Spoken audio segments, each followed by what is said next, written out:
Good evening and welcome to Kini News. UMNO President Ahmad Zahid Hamidi has reportedly shot down speculations that his party might enter into a cooperation with PKR ahead of the next general elections. UMNO President Ahmad Zahid Hamidi has denied speculations that UMNO might work with PKR in the 15th general elections. In an interview with The Star, Zahid said that he had bumped into PKR President Anwar Ibrahim in Parliament and at weddings, but there have been no discussions, whether formally or informally, between their two parties. He said there were no discussions with UMNO Deputy President Muhammad Hassan as well. On the 16th of March, Anwar had told a press conference that there were, quote, initial discussions between several PKR leaders and UMNO leaders. He had also hinted that there were UMNO MPs supportive of the idea of a collaboration. However, according to Zahid, UMNO has not authorized any representative to hold such talks. Zahid said you should ask him who he had discussions with. When asked whether UMNO is willing to explore cooperating with PKR, Zahid told The Star that anything was possible after the 15th general elections. He said that for now there is no discussion, not with PKR, not with DAP and not with Pakatan Harapan. Recently, speculations were rife that PKR and possibly the whole Harapan coalition might join forces with UMNO to face Perikatan Nasional. This was after UMNO announced that it would not continue cooperation with Bersatu in the next election. UMNO Vice President Ismail Yaakob has been told to break his silence on UMNO's impending breakup with Bersatu. Former Selangor Menteri Besar Muhammad Kirtoyo believes that UMNO Vice President Ismail Yaakob needs to voice out his political stance with regards to Bersatu. Muhammad Kir told Malaysia Kini Ismail had to be firm and couldn't just keep quiet as he is the party's vice president. As Defence Minister, Ismail is one of the more visible leaders from the party. However, he has been relatively quiet on his political stance amidst his party's impending breakup with Bersatu. This is in contrast with fellow Minister Anwar Musa, who has been vocal in wanting UMNO to keep working with Bersatu.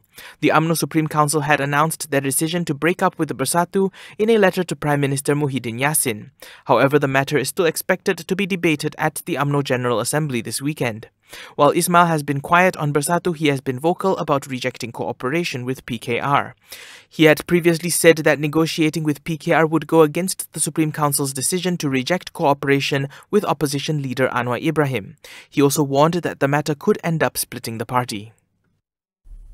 Pejuang Pro Tem President Mukhras has defended his father Dr. Mahathir Mohamad after PKR's Nik Nazmi Nik Ahmad blamed the former premier for the ongoing defections of MPs to Bersatu.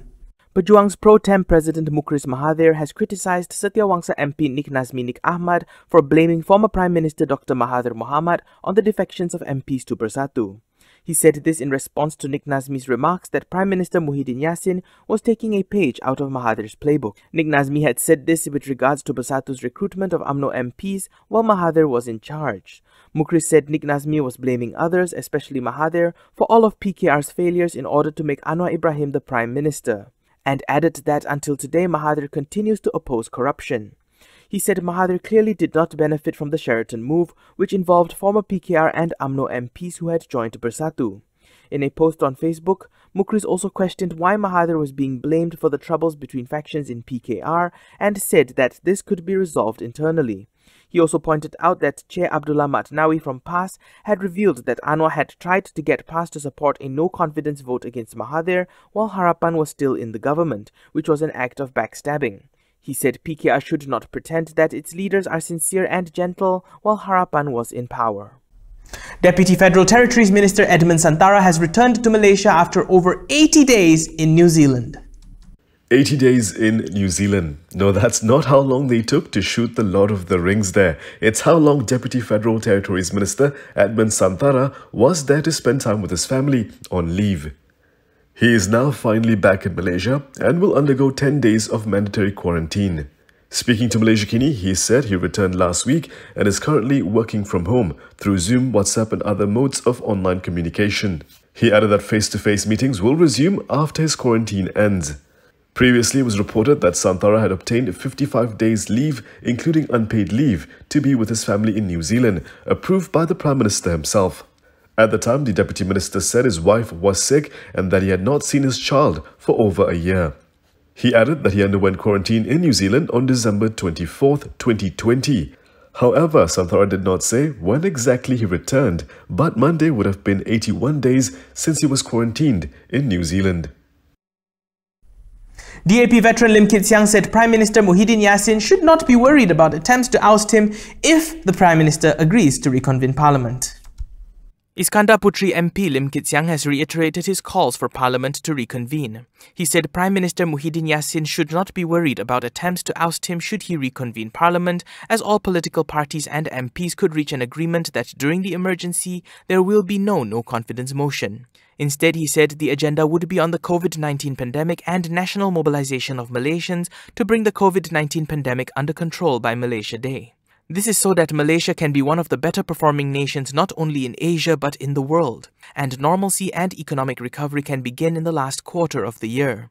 Lim said that the third wave of the pandemic, which started after the Sabah election in September last year, has dragged on for 7 months and Malaysia is yet to reduce the daily cases to the triple or double-digit region.